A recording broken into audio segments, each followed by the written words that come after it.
মাঝে মাঝে এমন সময় আসে আমাদের যে হঠাৎ করে অনেক কাজ জমে গেছে অফিসে। এখন আমরা স্ট্রেসড হয়ে যাই, আমরা আসলে ডেলিভারি নিয়ে ঝামেলায় পড়ে যাই, কোনটা প্রায়োরিটি কোনটা পরে করব এগুলি বুঝি না, এবং ওই স্ট্রেসটা আমরা অনেক সময় বাসায় ক্যারি করে নিয়ে চলে আসি, মানুষদের সাথে খারাপ ব্যবহার না বুঝতেই হয়ে যায়।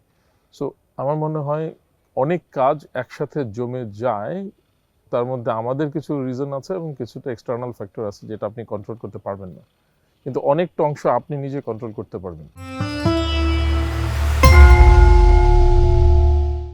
আপনি যদি একটু গোছানো হন, আপনি যদি জানেন যে এই মাসের পুরো ডেলিভারি কি, তার মধ্যে কোন কোন কাজগুলি রিকারিং কাজ, মানে আপনি জানেন রুটিন অনুযায়ী আপনাকে ডেলিভারি দিতেই হবে, সেই কাজের কন্ট্রোল এবং ম্যানেজমেন্ট আপনার হাতে।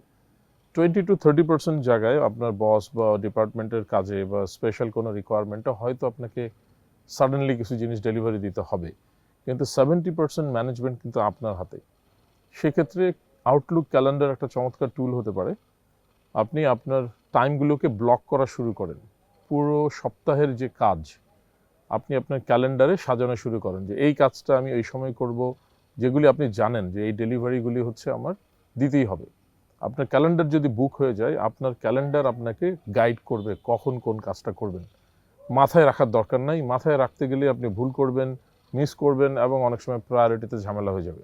ক্যালেন্ডার ব্লক করেন, তাহলে মানুষজন আপনার মিটিং টাইম নেবে না, বা অ্যাটলিস্ট তাদের আপনার যদি ক্যালেন্ডার দেখে আপনাকে বুক করার ব্যাপার থাকে, তারা কিন্তু কনসিয়াস হবে যে এই সময়টা ওনার বিজি সময়।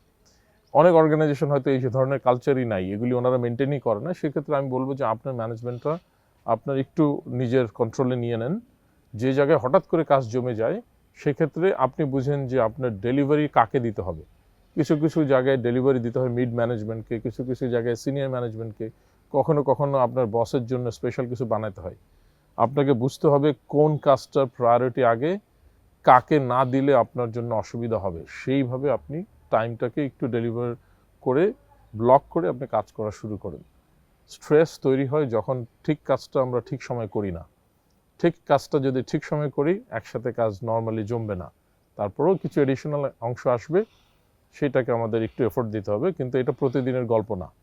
প্রতিদিনের গল্প হচ্ছে কাজ যদি আজকে কম থাকে, আচ্ছা একটু কম করি, একটু গল্প করি, একটু পেপার পড়ি, বা একটু হাঁটে আসি, বা নিচে চা খাই, এই কাজগুলিতে যদি কম সময় আপনি দেন, যেই দিন আপনার বেশি কষ্ট হইতো ওই দিনের কিছু লোড আপনি আগেই কমপ্লিট করে রাখতে পারবেন।